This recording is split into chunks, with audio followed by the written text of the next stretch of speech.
Kita berdoa.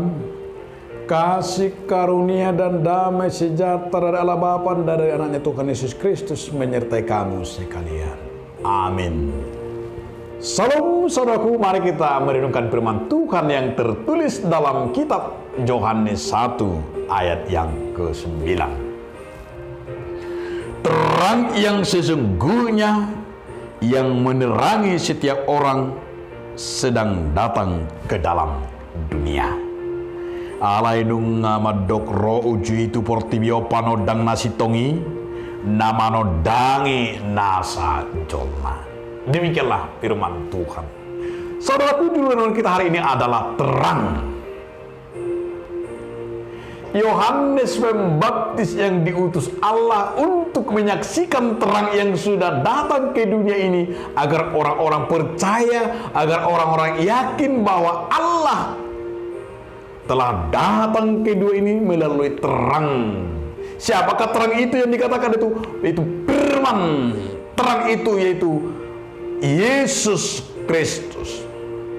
Sehingga pesan yang mau disampaikan oleh firman ini yaitu perkara kehidupan kita, yaitu Yesus yang akan datang. Firman itu menjadi terang di mana prinsip hidup orang percaya yang kita katakan mempengaruhi.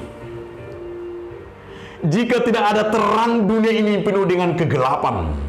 Tetapi karena terang mempengaruhi dunia ini, sehingga dunia ini jelas dan menyingkirkan kegelapan, sehingga kita berjalan di dalam terang.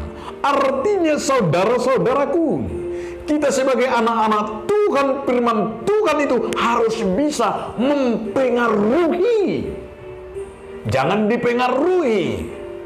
Kita banyak dipengaruhi oleh dunia ini, dipengaruhi banyak kejahatan-kejahatan, banyak godaan-godaan. Tetapi terang itu tidak pernah terpengaruh.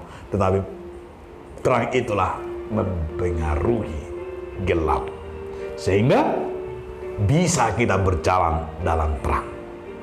Yang kedua, saudara-saudaraku, kita harus melihat itu terang itu mengusir kegelapan. Kedatangan Yesus ke dunia ini sebagai terang mengusir segala kejahatan dan kegelapan-kegelapan dunia. Ketika terang itu datang, maka seluruh esensi kegelapan akan keluar meninggalkan ruangan dan tempat ini. Terang memisahkan kejahatan dan mengangkat kebaikan. Kristus yang datang mengusir segala kebodohan dan mengusir segala kemalasan, mengusir segala kemiskinan dan mengusir segala dosa. Itulah enaknya terang itu datang. Dan Yesus sebagai terang selalu membongkar segala sesuatu yang tersembunyi. Hidup di dalam Kristus adalah tidak menyimpan kegelapan, tidak menyimpan segala kepahitan, tidak menyimpan segala masalah-masalah, tetapi perilaku di dalam terang Kristus membongkar kegelapan itu dengan terang Kristus, sehingga tidak ada rahasia-rahasia kita. Dan yang terakhir, saudaraku, bahwa dengan terang itu kita menerima kehidupan yang disebut dengan kehidupan yang kekal. Hiduplah dalam terang Kristus. Dengan terang itu kita melihat keajaiban-keajaiban dari surga. Amin. Terima kasih Tuhan atas terang-Mu yang datang ke dunia ini, yang menerangi hati dan pikiran dan dunia ini. Amin.